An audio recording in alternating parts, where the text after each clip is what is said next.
എൻ്റെ മക്കളെ ചിക്കൻ 65 അങ്ങനെ തയ്യാറായിക്കൊണ്ടിരിക്കുകയാണ്ടോ. ആ തിളച്ച എണ്ണയിലേക്ക് ഓരോന്നോരോന്ന് അങ്ങനെ ഇട്ടുകൊണ്ടിരിക്കുകയാണ്. നല്ല അടിപൊളി നാടൻ ചിക്കൻ 65.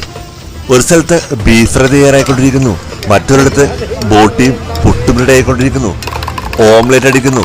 തിരക്കോട് തിരക്ക്. എല്ലാ കസ്റ്റമേഴ്സിനും പെട്ടെന്ന് തന്നെ അവരുടെ മുന്നിലേക്ക് ഓരോ ഫുഡും എത്തിക്കുന്നതാണ് വിജേഷിൻ്റെ മറ്റൊരു പ്രത്യേകത.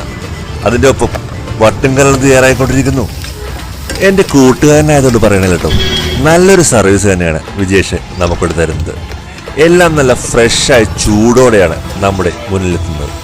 ഇതാ ചിക്കൻ കൊത്തുപൊറോട്ട തയ്യാറായിക്കൊണ്ടിരിക്കുകയാണ്. അടിപൊളി കൊത്തുപൊറോട്ട തന്നെയാണ്, ഞാൻ കഴിച്ചാണ്. പിന്നെ ബീഫിൻ്റെ കൊത്തുപൊറോട്ട അതും ഞാൻ കഴിച്ചു. എല്ലാം സൂപ്പർ തന്നെയാണ് കേട്ടോ, ഒന്നും പറയാനില്ല. ഒത്തിരി പേര് പാഴ്സലുകളും വാങ്ങുന്നുണ്ട്. വൈകുന്നേരം 6 മണിക്കാണ് വിജേഷ്